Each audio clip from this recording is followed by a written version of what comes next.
자, 이제 다 정돈이 됐으니까 오늘 하나님의 말씀 신명기 28장 1절, 신명기 28장 1절 한 절만 가지고 여러분과 함께 은혜를 받도록 하겠습니다. 한 절밖에 안 되니까 여러분 한번 찾아보실래요? 창세기, 출애굽기, 레위기, 민수기, 신명기 28장 1절.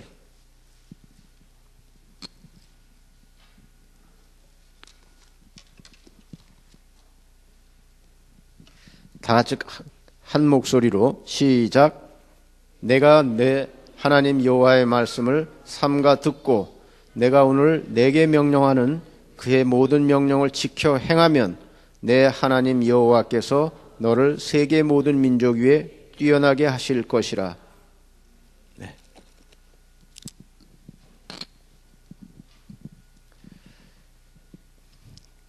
여러분은 정말 선택받은 사람들이에요. 이렇게 보시면 돼. 전 세계에는 지금 얼마의 사람들이 살고 있나요? 예, 여러분 가만히 계시는데 이거 여러분 아셔야 돼. 이 폭력 중에서 가장 무서운 폭력이 뭐냐면요, 침묵과 외면과 무관심이야. 강사가 질문을 했는데 아무도 대답을 안 하고 가만히 그냥 웃기만 하는데 이게 비웃음인지 그냥 말씀을 하셔야지. 틀려도 관계가 없잖아. 전 세계 인구는 지금 10월 말로다가 70억 인구예요. 70억. 지금부터 12년 전인 1999년에는 60억 인구라고 했는데 12년 만에 10억이 늘어나가지고 현재는 전 세계 인구가 70억이에요. 그 중에서 여러분들이 선택받은 사람이에요. 무슨 말이냐면은 70억 인구 중에서 정말 우리 주님을 제대로 알고 신앙생활하고 구원의 확신 가운데 살아가는 사람이 이 지구촌 70억 인구 중에서 극히 적다는 거예요. 그런가? 이 지구상에는 지난 수천 년의 역사 가운데 1070억이라는 인구가 살고 있었어요. 그 중에서 이미 1000억은 죽었어. 우리 앞서서. 그리고 현재 살고 있는 사람은 약 70억 정도 되는데 그 중에서 우리 기독교를 믿고 있는 사람들이 그다지 많지 않다는 거예요. 가장 많은 종교 인구를 가진 것이 어느 종교인가요? 여러분 대답하셔야 돼요. 왜냐하면 이 폭력, 언어 폭력도 나쁜 거거든요. 그 다음에 신체 폭력은 더더군다나 나쁜 거야. 그러나 가장 무서운 폭력은 제가 얘기하잖아. 침묵이라고. 제가 요즘 그걸 느끼는데요. 한국에 와가지고 한국의 가장 좋은 것 중에 하나가 뭐냐면은 대중교통이 아주 발달되어 있어. 그래서 어느 곳이라도 지하철, 버스, 택시, KTX를 갖다가 이용하게 되면은 제 발로 어디든지 갈 수가 있어요. 그러나 미국에 오시는 분들은 제가 LA 공항에서 공항까지 다 안내를 해줘야 돼. 택시를 타게 되면은요, 무서운 사람이 있어. 택시 기사가 어떤 때 전 무서워. 그래서 웬만하면 택시를 안 타려고 그래. 왜 무서운 줄 아세요? 얼마나 과묵한지 말이 없어. 탈 때부터 내릴 때까지 한 말씀도 안 하셔. 우리 같으면은 안녕하세요, 어서 오세요, 어디까지 모실까요? 이 정도 할 것 같은데 한 말도 없어요. 알아서 목적지를 저보고 얘기하라는 것 같아. 거기까지는 또 참고 견디겠는데 내릴 때 요금을 주면은 안녕히 가십시오, 감사합니다, 거기다가 또 좋은 하루 되세요 이러면 금상첨화인데 아무 말도 안 해. 무섭더라고. 여러분도 그러면 안 돼. 여러분도 무서운 사람이 되면 안 돼. 강사가 질문하면 틀려도 관계없으니까 대답을 해야 돼. 1등은 이슬람교예요. 회교, 모하메교. 전 세계 70억 인구 중에서 16억이 이슬람이야. 미국의 1%가 이슬람교예요. 프랑스 같은 경우는 10%야. 상당히 문제가 있어요. 그 다음에 두 번째로 종교 인구가 많은 데는 뭘까요? 카톨릭이에요. 천주교. 로마 교황청에서는 11억, 12억 운운하고 있어요. 전 세계 인구 중에. 그러면 3등은 동메달. 네? 불교? 였으면 좋겠는데 댁은 틀렸어. 힌두교야. 인도의 인구가 약 12억 얘기하고 있어요. 그 중에서 10억은 힌두교야. 무슨 말씀인지 아시겠죠? 그럼 도대체 우리가 믿고 있는 이 기독교, 장감성 순침이라고 그래요. 장로교, 감리교, 순복음, 장감성, 순복음, 침례교, 침침한 거, 침례교. 뭐 이러한 것들을 우리 개신교라고 하잖아요. 프로테스탄트. 우리가 믿고 있는 이거는 한 4억 정도밖에 안 되는 것 같아. 동메달도 안 되잖아요. 여러분이 그러니까 선택받은 사람들이야. 많은 사람들이 기독교 믿는 것 같고 우리 구원의 확신 가운데 살아가는 것 같아도 실제 그렇지 않아요. 무슨 말씀인지 아시겠죠? 그런데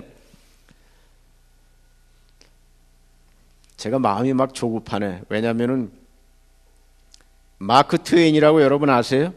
톰 소야의 모험이라든지 허클베리 핀의 모험이라고 하는 그 소시적의 책들 읽어보셨나?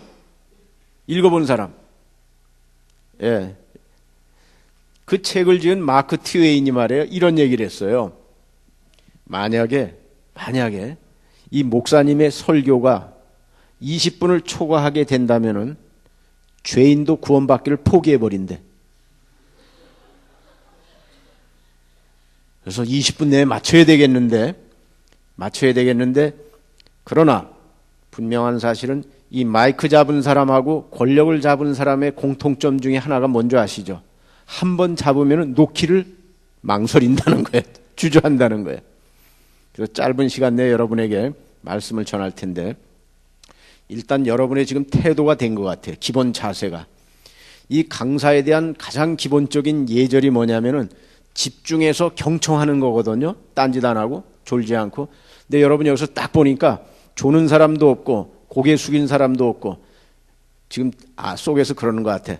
잘해봐. 지금 내가 한번 점수 매겨볼 테니까. 수많은 강사가 지나가는데 미국에서 온 목사님 방송국 하시는 분은 어떤가 지금 점수 매기는 것 같아. 그러나 분명한 사실은요. 작년인가 신일고등학교에 가서 아침에 말씀을 전할 수 있는 기회가 있었어요. 극동방송에서 소개를 해 주셔가지고 1500명의 고등학교 1학년부터 고3 학생들이 위에서부터 아래까지 그냥 꽉 들어찼어. 그냥 아침 시간에. 근데 여기 교장 선생님이 그런 말씀을 하셨던 것 같아. 목사님, 아이들이 엎어져서 자더라도 속상해하지 마세요. 강사한테 그렇게 양해를 구하는 것 같아. 뭐냐면은 학생들이 이제 딱 하면은 오늘 또 도덕 강의 하러 오시는구나. 수많은 강사가 지나간대. 연예인들을 비롯해가지고. 그래서 1500명을 딱 두고 이렇게 말씀을 아침에 전하려니까 얼마나 또 그래서 아이들을 갖다가 3분 내 장악을 못하면 다 엎어져서 잔대요. 무슨 말씀인지 아시죠? 끝날 때 기립박수 받은 사람은 역사 일에 저밖에 없다고 그랬어.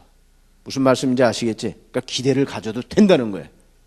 절대로 여러분을 갖다 졸리게 하지 않아. 저는 오늘 신명기 28장 1절 말씀, 너희가 여호와 하나님의 말씀을 삼가 듣고 그 말씀에 대해서 잘 지켜 행하게 되면은 여러분을 세계 모든 민족 위에 뛰어나게 하실 것이다. 이 신명기 28장에는 1절부터 14절까지는 하나님의 말씀을 잘 듣고 지켜 행하게 될 때, 즉 순종하게 될 때 받는 축복에 대해서 여러 가지 말씀이 나오고 있고 15절부터 68절까지는 반대로 만약에 하나님의 말씀을 불순종하게 될 때 받게 되는 저주에 대해서 길게 나와 있어요. 그런데 이 말씀에 대해서 잘 지켜 행했던 민족 중에 하나가 어느 민족이냐면은 이스라엘 사람들이에요. 이스라엘 사람들. 이스라엘이라고 하는 나라는 전 세계 70억 인구 중에 1600만에서 1700만, 많아야 1700만을 넘지 않는 아주 소수 민족이에요. 우리나라 인구가 몇이에요?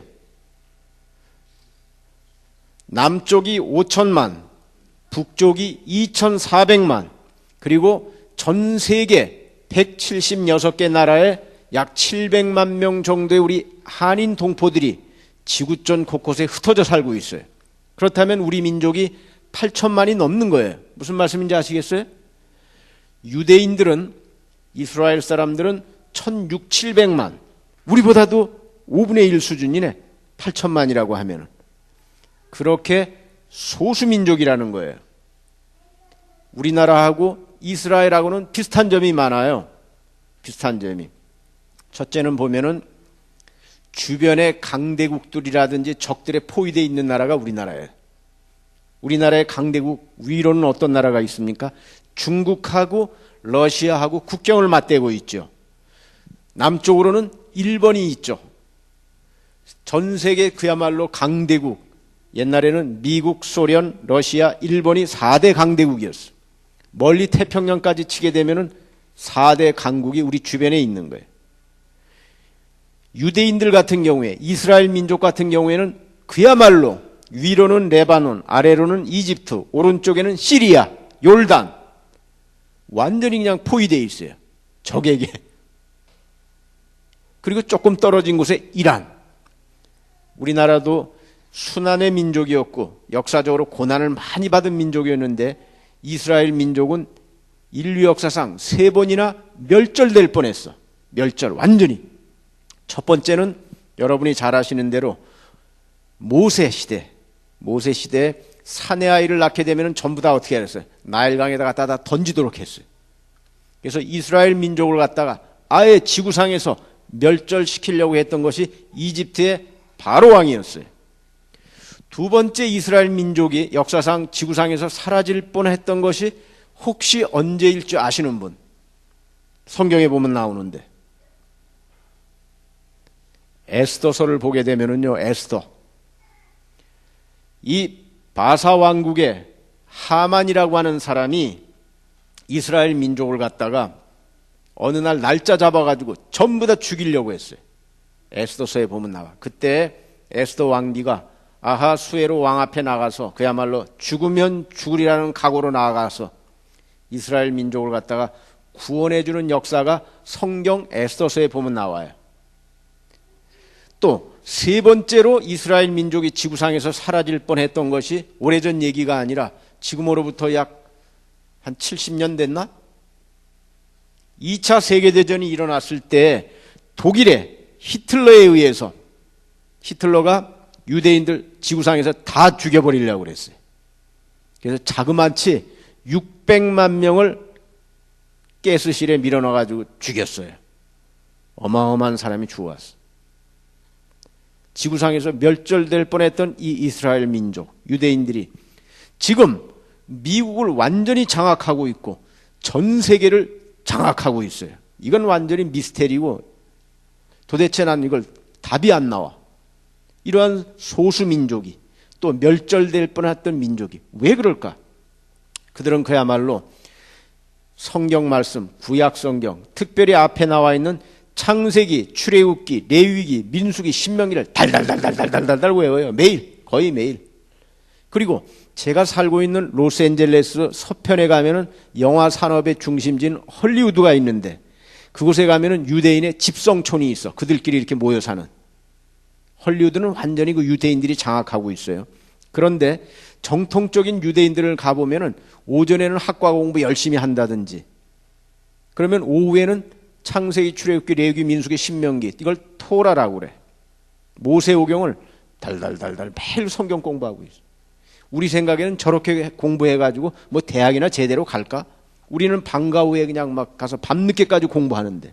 그런데 이렇게 하시면 돼. 금년 10월 달에 전 세계 사람들이 주목하는 상이 있어요. 무슨 상? 노벨상. 10월 달에 이제 발표를 해. 우리나라도 금년에 노벨상을 하나 탈까 하는 기대감이 있었어. 어디에서? 응? 문학상에서. 이 고은이라고 하는 시인이 이 문학 부분에 몇 년째 노미네이트 되고 있어요. 후보로. 그런데 금년에도 안 됐어. 이거 퀴즈 하나 내보자. 세상에 수많은 책이 있는데 그 중에서 가장 많은 사람이 등장하는 책은 뭐 어떤 책일까? 한번 생각해 본 적 있어요? 등장인물이 가장 많이 나오는 책. 아시는 분 있어요? 한번 손 들고. 성경책. 성경에는요 2930명의 각기 다른 인물들이 등장해. 2930명. 상당히 많은 인물이에요.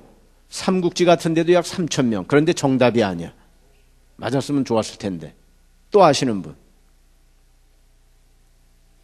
재작년인가? 제가 그 현대 아산병원이라고 하는 데 가서 의사 선생님들을 점심시간에 모아놓고 이렇게 설교를 할 기회가 있는데 퀴즈를 내가 내봤어요. 근데 맞추더라고. 전화번호부? 누구야? 전화번호부. 맞아, 그런 것 같아. 왜냐면은요, 어느 날 그 저 정신병원에서 이러한 일이 있었어요. 정신병원에 도서실이 있는데 이 정신병 환자가 도서실에서 책을 읽고 있는 거야. 막간을 이용해서. 그런데 정신병자 하나가 뭐라 그러냐면 이 책은 너무 이렇게 나열식으로 돼 있네. 나열식으로 이렇게. 또 한 친구가 뭐라 그러냐면 등장인물이 너무 많아서 읽기가 너무 난해해. 조금 있다가 간호사가 헐레벌떡 뛰어오면서 하는 소리가 이 사무실에 있던 전화번호부 책 어디 갔어? 이 정신병자가 전화번호부 책 읽고 있었던 거예요. 맞아요. 이 전화번호부 책에는 수많은 사람들의 이름이 기록되어 있네. 그렇죠? 그런데 이제 정답은 뭐냐면은 이 고은 시인이 30권의 시집을 냈는데 시집 만인보라고 해요. 만인보. 4,001편의 시가 실려 있는데 거기에 등장하는 인물이 5,600명이야. 이거는 전 세계에서 5,600명의 인물이 나오는 거는 이 책밖에 없어요. 정답은 고은의 만인보 5,600명. 그러나 넌센스 퀴즈로 말할 것 같으면 전화번호부가 맞는 것 같아. 그렇잖아요. 전화번호부에 그 이상 더 많은 인물이 나오잖아. 앞으로 나오세요. 앞으로 나. 내 상을 좀 줘야 되겠어. 뭐니 해도 상은 머니가 최고야. 달러 그것도. 어?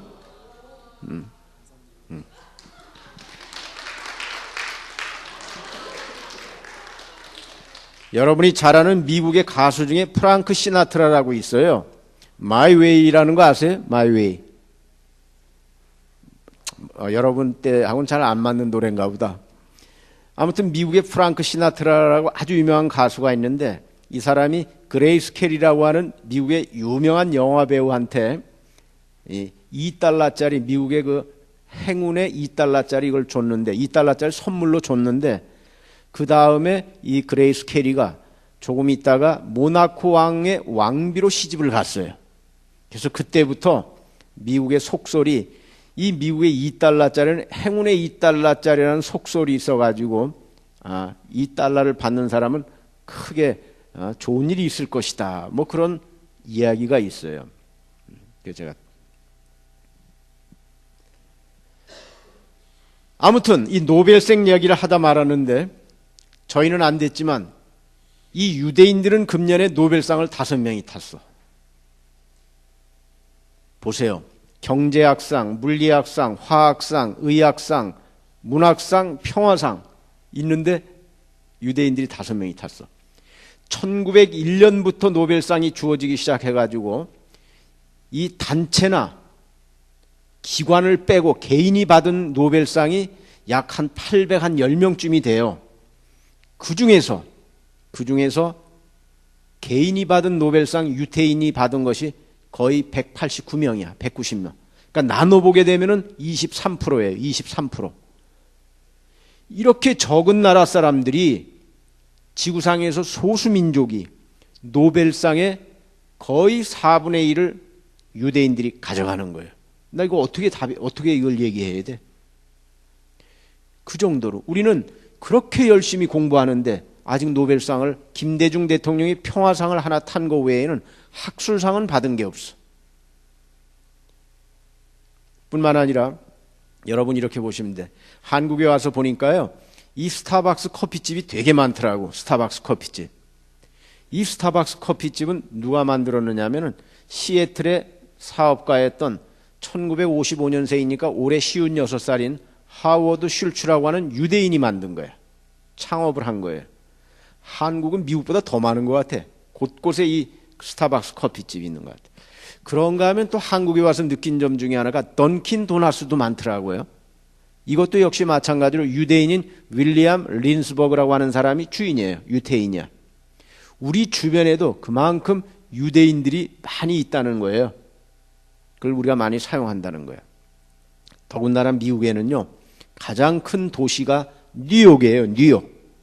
뉴욕의 시장이 마이클 블룸버그라고 유태인이야.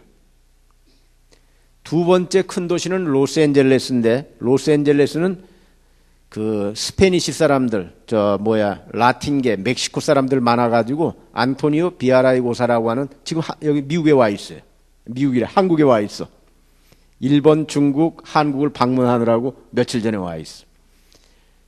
멕시코 사람이에요.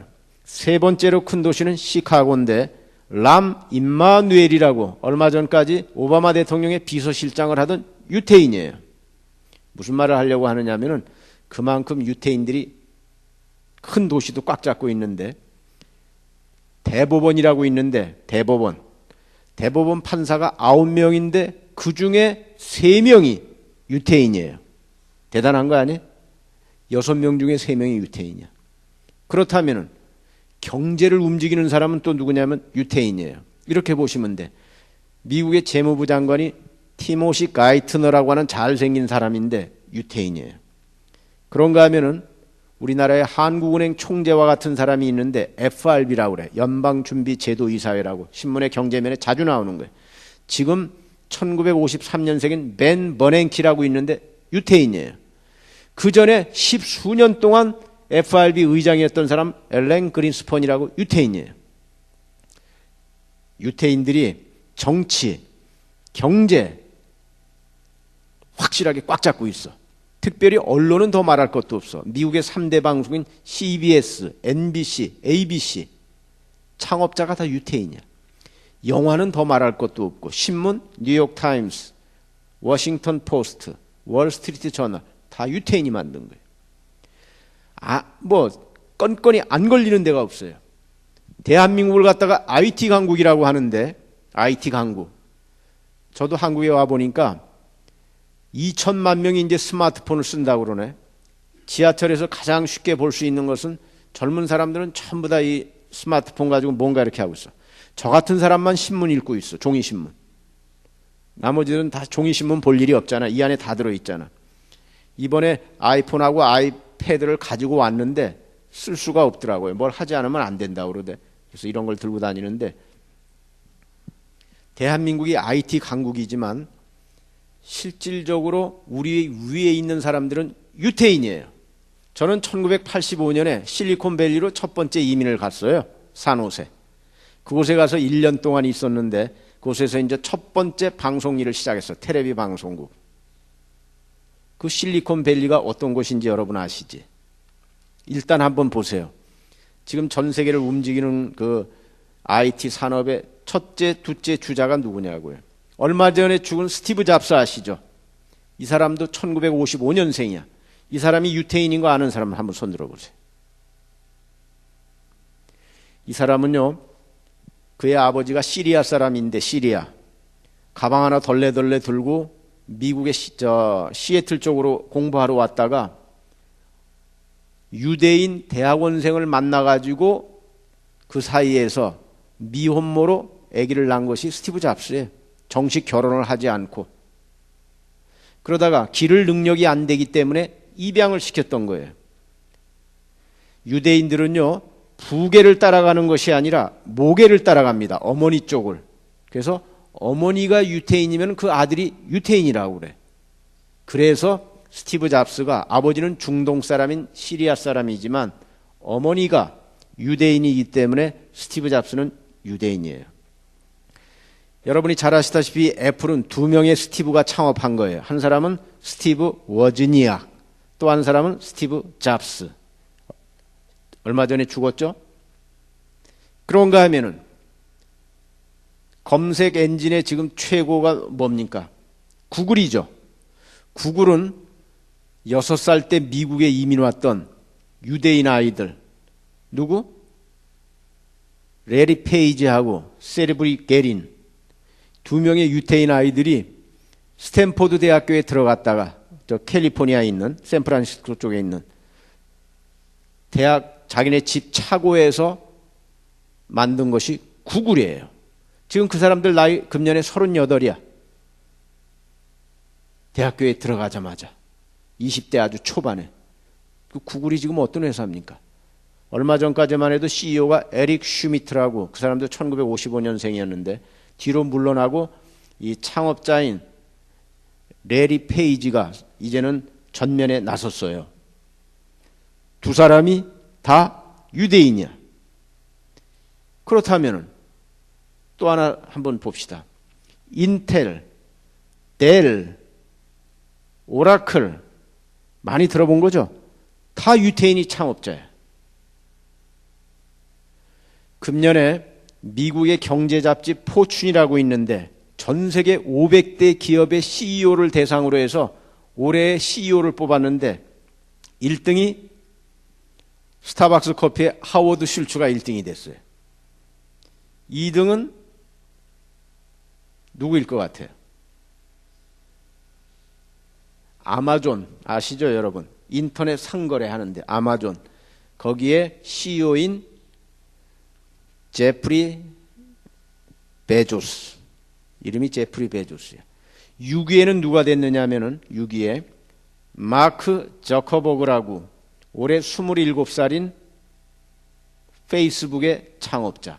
그도 유태인이에요. 야, 그럼 도대체 유태인들이 꽉 잡고 있네. 애플, 구글, 페이스북. 도대체 이 마크 저커버그는 나이도 젊어. 84년생이야. 지금 27살이야. 전 세계 70억 인구 중에 10분의 1이 페이스북에 가입이 돼 있다는 거예요. 놀라운 사실 아니에요? 아니 도대체 유태인들은, 그러니까 우리는 게임이 안 돼. 게임이. 그들에 비하면. 이러한 사례를 들려면은 한도 끝도 없어. 왜 그들이 그렇게 됐을까? 이 유태인들하고 우리하고의 공통점 중에 하나가 수많은 그 외침을 받았다든지 고난의 역사를 가지고 있고 자원도 빈약하고 남다른 교육열과 신앙심이 있어요. 그런데 공부는 우리가 더 열심히 하는 것 같은데 시간적으로 보면, 근데 우린 노벨상을 따질 못해. 그러나 그 사람들은 뭐 아주 독식을 하고 있어. 독식을 그야말로. 이해도 안 되고.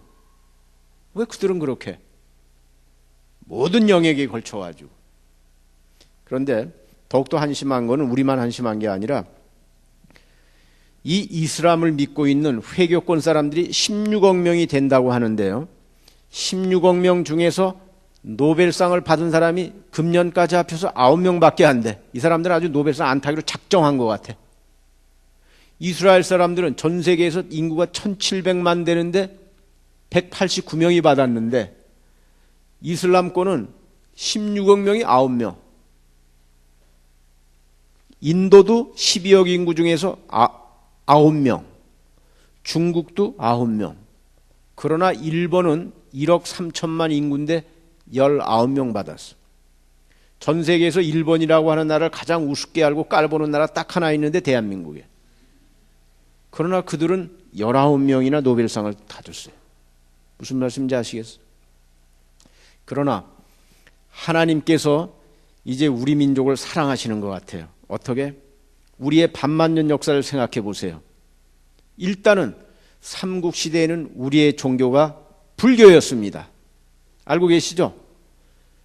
신라는 자그만치 992년 동안 존속을 했어. 세계 역사에 있어서 1000년 가까이 왕조가 이끌어져는 예가 없다고 해도 과언이 아니에요. 신라는 992년, 1000년 동안 왕조가 지속이 됐어. 세계사에 유례가 없어. 그런데 그들이 망할 수밖에 없었던 거는 우상숭배를 했잖아. 불교. 고려시대 때도 마찬가지로 불교권이었어요. 나라를 말아먹었어. 그래서 이성계가 조선이라고 하는 나라를 건국할 때 맨 먼저 앞세운 게 뭐냐면 억불숭유정책, 불교를 억압하고 유교를 숭상하는 것. 그러나 518년 동안 유교를 숭상한 결과 우리나라는 어떻게 됐어요? 막판에 일본에게 나라가 먹히고 말았어. 유교의 가장 기본적인 이념이 뭐예요? 죽은 우리의 조상에 대해서 제사 드리는 거야. 절하고. 하나님께서는 성경에 보면은 우상을 만들지도 말고 섬기지도 말고 그 앞에 절도 하지 말라 그랬어요. 우리나라가 전 세계에서 가장 바닥치는 나라가 될 수밖에 없었던 것은 오랜 세월 우상을 숭배했던 거예요. 그러나 지금으로부터 126년 전인 1885년 그것도 4월 5일 날 우연히도 부활절 날이었어요. 미국의 두 젊은이 25살밖에 되지 않았던 언더우드라고 하는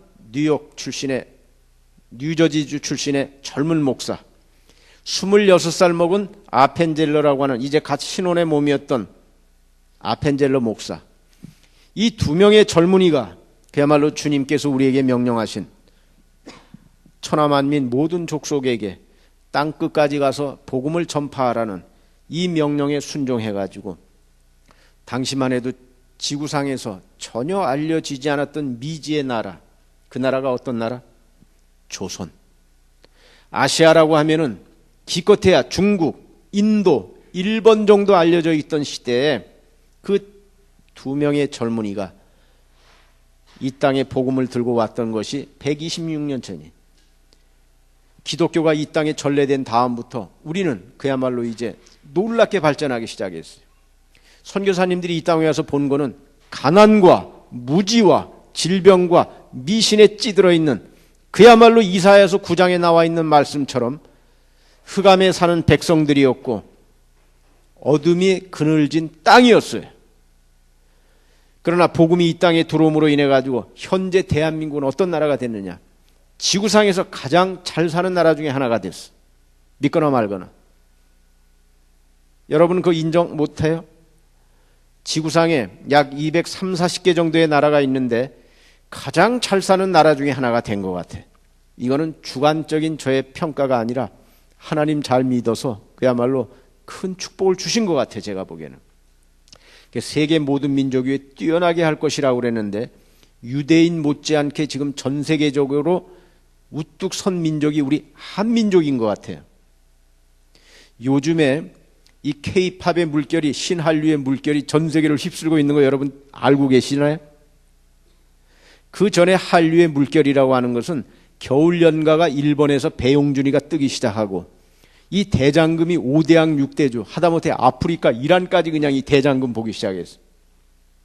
그래서 한류의 물결이 전 세계로 이렇게 하더니 지금은 이제 이 K-팝이 전 세계를 휩쓸고 있어.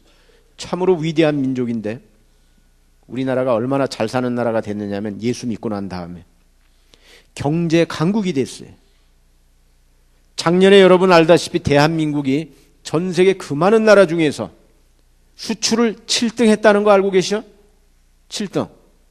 우리보다 수출을 많이 한 나라는 1등 중국, 2등 독일, 3등 미국, 4등 일본, 5등 네덜란드, 6등 프랑스, 7등 대한민국. 이야, 이거 엄청나다. 놀라는 건 나밖에 안 놀라는 것 같네. 금년에는 드디어 수출과 수입을 포함해서 1조 달러를 달성했다고 그러잖아요. 1조 달러를 달성한 나라는 지구상에서 9번째야, 우리가. 대단한 나라가 된 거예요. 뿐만 아니라 우리의 국민 총생산액은 금년에 1조 달러 넘어가는데 이렇게 보시면 돼요. 아프리카에는 쉬운 4개 나라가 있는데 이 54개국의 국민 총생산액을 합친 거하고 대한민국이라고는 이 10만 평방킬로미터밖에 안 되는 이 조그마한 콩알만한 나라가 생산해내는 것하고 비슷해요. 그런가 하면 이렇게 보시면 돼. 우리의 수출액이 미국 바로 밑에 있는 멕시코를 제외한 34개 나라가 수출한 거하고 우리나라하고 거의 비슷해. 그 정도로 우리나라는 경제적으로 이제 큰 나라가 됐어요. 물질적으로. 참으로 가난했던 나라가. 그런가 하면은 선교사님들이 이 땅에 왔을 때 조선이라고 하는 나라는 무지하게 무식했어. 일단 우리 백성들의 95%가 글자를 모르는 사람이었어. 요즘 텔레비에 뿌리 깊은 나오면 나오죠. 난 조선시대 518년 보면 아주 짜증나는 나라야. 이 세종대왕이 아니었더라면 참 큰일 날 뻔했어. 세종대왕께서 이 한글을 만드신 것이 참으로 위대한 거예요. 자랑스러운 거야. 이렇게 보시면 돼. 전 세계에 수많은 문자가 있는데 누가 언제 무슨 목적으로 만들었다고 하는 것이 정확히 밝혀진 게 한글 외에는 없어요. 한자는 누가 만들었는지, 영어는 누가 언제 만들었는지 아는 사람 있으면 저한테 얘기 좀 해봐. 없어요. 한글만이 1443년 세종대왕이 우리 조선의 백성들이 문자 모르는 것을 갖다가 정말 안타깝게 여겨가지고, 왜? 한자를 한 5, 600자만 알아도, 1000자만 알아도 저렇게 죽어가지 않을 텐데, 그게 무슨 말이냐면은 역병, 질병이 돌아가지고 전염병이 돌아가지고 방을 붙이는데 그 한자말 몇 자를 모르는 거예요. 그러니까 백성들이 그러대. 우리가 저 한자 1000자를 배울 그런 시간도 없었다고. 그 정도로 수탈을 당했던 거예요. 그런데 이 한글을 갖다가 널리 전 세계에 이렇게 전 백성들이 쓸 수 있었으면 얼마나 좋았을까. 그런데 당시에 그 선비 양반 사대부들은요 철저히 한글을 갖다가 널리 쓰는 걸 방해했어. 왜? 이 정보나 지식은 자기만 알아야 돼. 그렇잖아요. 일반 백성들이 다 알아버리면 이건 안 되는 거야. 그래서 막았던 거예요. 오죽하면은 선교사님들이 이 땅에 와서 하나님의 말씀을 좀 가르칠래도 글자를 일단 모르니까 95%가. 지금은 어떻게 됐습니까? 대한민국의 거의 99.99% 정신 나간 사람 몇을 빼고는 글자 모르는 사람 없어요. 전 세계적으로 우리나라는 경제 강국뿐만 아니라 교육 강국이 됐어. 어떻게 교육 강국이 됐느냐? 작년에 미국의 뉴스위크가요 전 세계 나라를 대상으로 해서 국력을 조사했는데 우리나라가 종합 국력 15위를 했는데 교육 부분만큼은 2등을 했어. 교육 부분. 핀란드가 1등이고 우리가 2등이에요. 그 정도로 우리나라가 교육에 대해서는 대단해요. 되든 안 되든 80%가 넘는 사람이 대학에 가는 나라, 그리고 무식하면은 군대 못 가는 나라가 딱 하나 있는데 그게 대한민국이에요. 왜? 지금 현재 군에 복무 중인 우리의 젊은이들 가운데 85%가 대학에 재학 중에 입대한 우수한 병력이에요. 그거 알고 계세요? 이제는 가난하지도 않고 하나님께서 우리 민족을 훈련받고 교육받게 하셨어. 왜 그랬을까?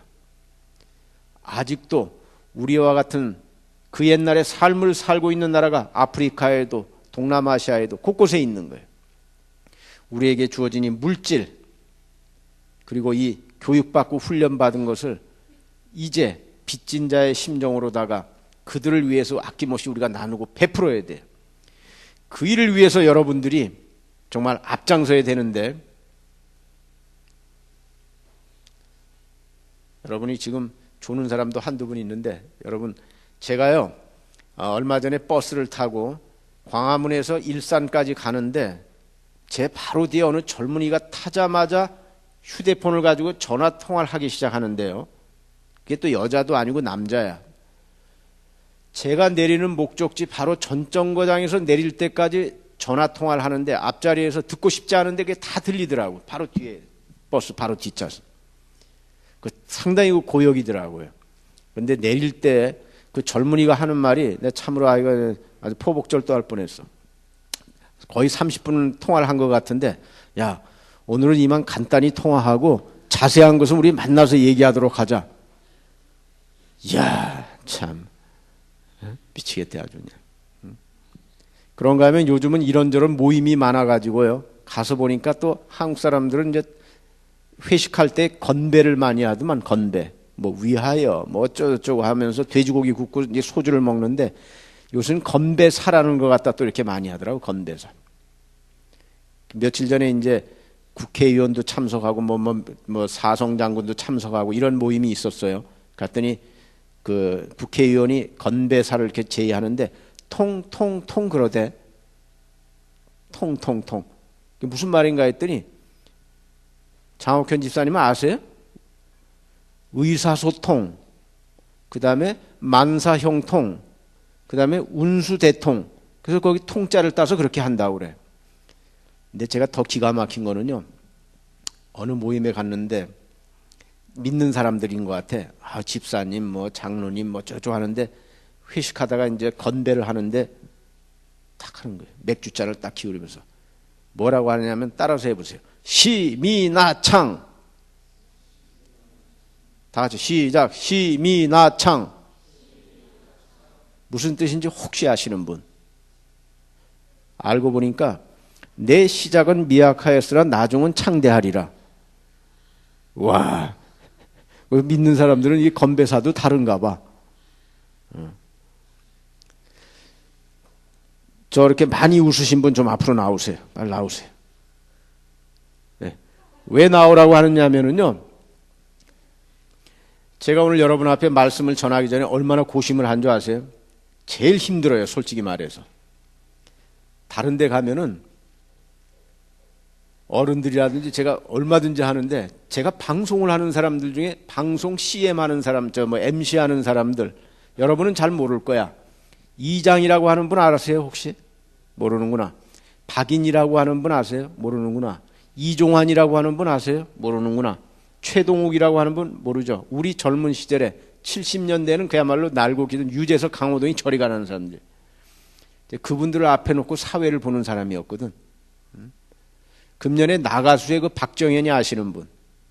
제가 방송국에 있을 때 복음성가 경연대에 나와가지고 입상을 했던 티네이저 시절에 박정현이. 그 아빠가 목사예요. LA에서. 근데 금년에 가장 뜬 사람, 무릎팍도사에서 나와가지고 가장 뜬 사람이 이 박정현 씨라든지 이장인 씨 같은 분들이야. 세시봉 때문에. 그래서 청년들을 대상으로 해서 말씀을 전하는데 일반 교회에서 말씀을 전하는 거하고 다르거든요. 그래서 얼마나 고심을 했는지 몰라. 그래서 기도했거든요. 누가복음 12장 11절 12절 말씀에 제가 은혜를 받고 과감히 섰어요. 거기 보니까 무슨 말씀이 있냐면은 너는 말씀을 전할 때 무엇을 어떻게 말할까 염려하지 말라. 곧 그때에 성령님께서 마땅히 해야 할 말을 내게 가르치시리라. 와, 제가 이 말씀에 아주 그냥 맞아. 성령님 제 입술을 주장하여 주시어서 꼭 필요한 말씀을 이 젊은이들에게 전하여서 이들이 도전받고 그야말로 시간 헛되이 보내지 않고 가게 하옵소서. 제가 기도했다는 거 아니에요? 근데 강사가 말씀을 전할 때 지금 저 나오시라고 한 분처럼 우습지도 않은 얘기에 웃어준다든지 이러면은 이 긴장이 해소가 돼. 그런데 그냥 장로교 합동 측 사람들 장로님처럼 딱 그냥 앞에서 그냥 무슨 말 하나요? 엄숙 경건 진지하게 쳐다보면은요 마음이 쫄아가지고 이 진도가 못 나가. 그래서 제가 나오시라고 그런 거야. 저런 분들이 또 오래 산다고 그러네. 빨리 나오세요. 빨리.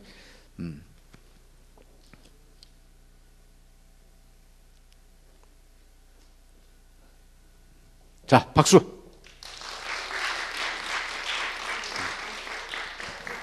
제가 어제 저녁에 여의도 침례교회 가서 말씀을 전하는데요. 거기에 그 권사님들이 이제 얼마나 반응이 좋고 웃는지 이제 중간중간에 퀴즈를 냈어요. 무슨 퀴즈를 냈느냐면은 또 이런 퀴즈도 냈던 기억이 나네. 근데 어느 권사님이 맞추는데 제가 아주 그냥 웃어 죽을 뻔했어. 우리 신용불량자를 갖다가 요즘은 언어를 순화시켜가지고 신용불량자라고 얘기하지 않고 금융채무불이행자 이렇게 좀 얘기를 해요. 그런가 하면 옛날에 군대 안 가고 동네에서 일하는 사람들 갖다 방위병이라고 그랬어요. 방위병. 그런데 지금은 방위병이라고 얘기하지 않고 공익근무요원이라고 얘기하는 것 같아. 또 요즘 신문을 보니까 연말 되면은 옛날에는 불우이웃돕기 성금이라는 걸 거뒀거든요. 근데 요즘은 불우이웃이라고 그러면 그 사람들이 기분 나빠해. 그래서 이웃사랑 성금이라고 그러는데 이제 이웃사랑 성금. 이게 언어가 순화되고 있는데 제가 한번 여러분에게 물어볼게요. 이 방위병을 갖다가 혹시 영어로 뭐라고 하는지 아시는 분? 방위병, 공익근무요원. 어렵게 생각할 필요가 없어. 근데 어제 여의도 침례교회에서요. 권사님이 손을 들고 UDT라고 그러더라고. 이게 무슨 말씀인가 했더니 U, D, T 우리 동네 특공대래네. 이야, 내가 그래서 좀 몰랐었거든요. 제가 원하는 답은 그게 아니었거든요. 보통 젊은 사람들이 옛날에 우리 때는 AA라고 그랬어. AA. 무슨 말이냐면 아르바이트 아미. 아니면은 SS라고 그랬거든요. 쇼타임 솔저. 근데 어제 권사님이 UDT라고 그래서 처음엔 내가 무슨 말인가 했더니 우리 동네 특공대. 그래서 그것도 맞는 것 같아가지고 어제 아주 참 즐거웠습니다만. 자, 아무튼 이제 여러분 오늘 신명기 28장 1절 여러분이 여호와 하나님의 말씀을 삼가 잘 듣고 지켜 행하게 되면은 실천하고 적용하고 그 말씀에 순종하게 되면은 세계 모든 민족 위에 뛰어나게 하리라고 했는데 그 첫 번째 예가 이스라엘 유대 민족이에요. 미국을 확 잡고 있다고 하는 것은 전 세계를 지배하고 있다고 해도 과언이 아니에요. 몇 가지 예를 들었지만 뭐 노벨상이라든지 IT 산업의 그 20대 초반에 그것도 전부 다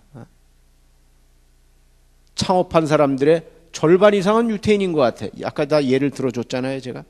그 외에 뭐 정치, 경제, 문화, 뭐 음악, 미술, 예능 뭐 말할 것도 없어. 스포츠 부분만 좀 약한 것 같아, 유태인들이. 왜냐하면 그 사람들은 머리를 쓰는 사람들이지 몸을 쓰는 사람들이 아니야.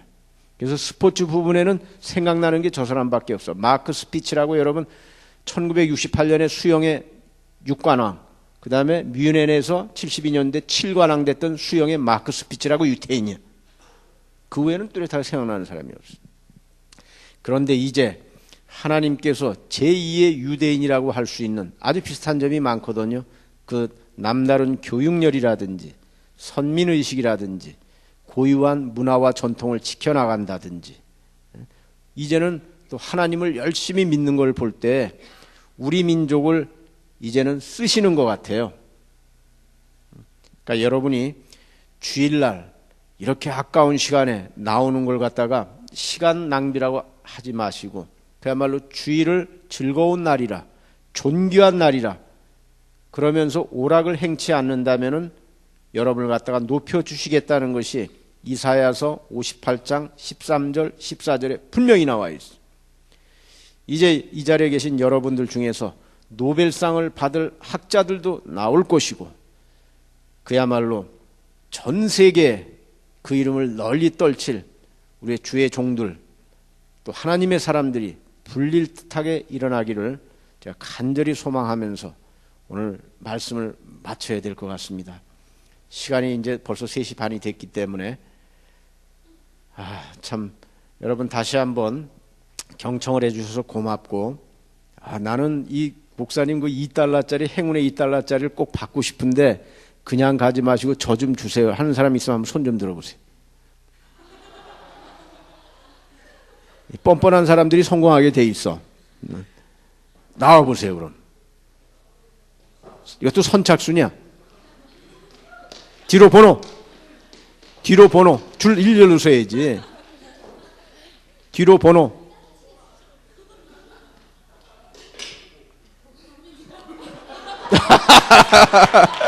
저 뒤에 저는 제 주머니에 지금 몇 장이 있는지 몰라요. 그래서 거기까지 갔으면 좋겠는데 난 정말 모르겠어. 조금밖에 안 되는 것 같은데 제 가방 어딨나? 제 가방 좀 줘보세요. 혹시 그 안에 더 있나 모르겠다.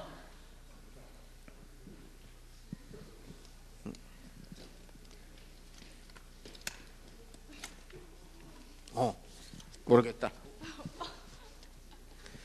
자, 제가요 몇 년 전에 성남시에 있는 오후에 가서 말씀을 전할 기회가 있었는데 중고등부 아이들까지 다 모였었어요. 그래서 아이들의 반응이 너무 좋아가지고 중간에 퀴즈를 하나 냈어.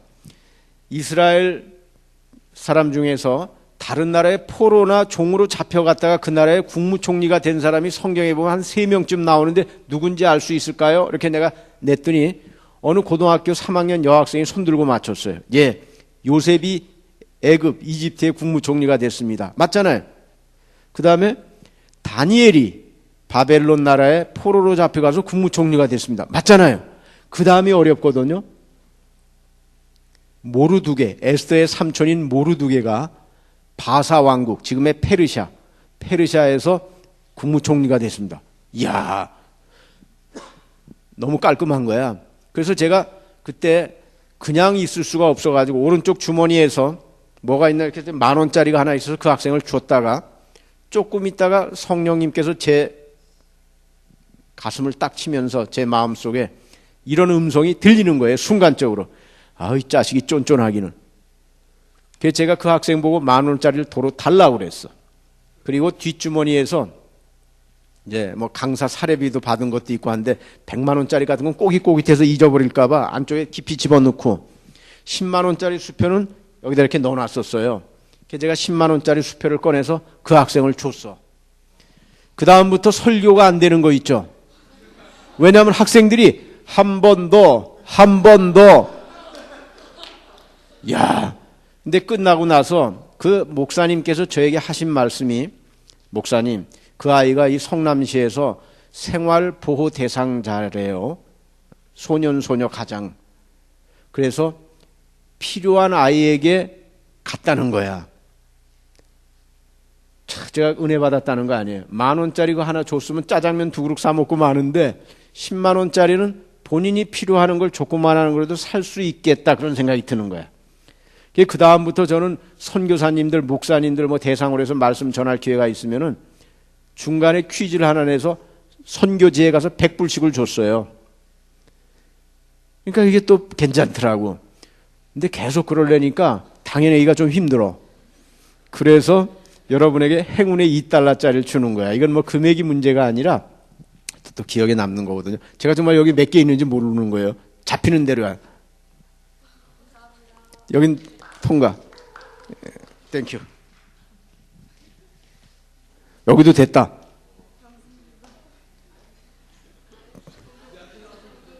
빨리빨리 나와야지. 여기도 있다. 이거. 여기도 있다. 이거 이제. 여기도 있다.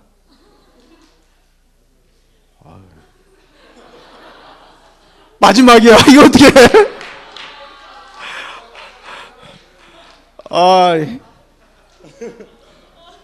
내가 봐도 이상한데 이거.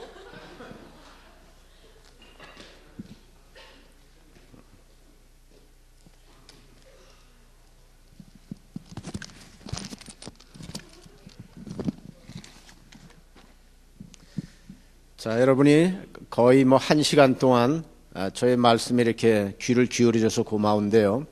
언젠가는 또 여러분들이 LA에도 또 오실 기회가 있어요. 그러면은 총영사관 앞에 있는 미주 기독교 방송에 남철우 목사 저를 찾아오게 되면은 일단 여러 가지 숙식 해결, 또 어찌 보면 관광, 어찌 보면 용돈까지도 가능하니까 또 오늘의 이 만남을 좋은 만남으로 생각하셔가지고 그 대신 미국을 위해서 기도해 줘야 돼요. 왜냐하면 300만 명의 우리 한인 동포들이 그곳에 아직 살고 있잖아요. 그런데 이민 역사 이래 지금 미국은 가장 어려운 시기를 겪고 있어요. 여러 가지 면에서 경제적으로나 영적인 면에서나. 그래서 여러분의 일가 친척, 가족, 친지 아는 사람 중에 한두 사람은 이제 미국에 가서 살고 있는 그러한 시대에 살고 있잖아요. 그러니까 미국도 하나의 선교지라고 생각을 해서 미국에 있는 우리 한인 동포들 위해서도 가끔 생각날 때 기도해 주시기 바랍니다. 오늘 여러분 부족한 사람이 1시간 동안 말씀을 전했는데 그래도 같이 이렇게 잘 경청해 주고 또 함께 이렇게 은혜 받게 해 주신 것을 감사하면서 우리 하나님께 영광의 박수 한번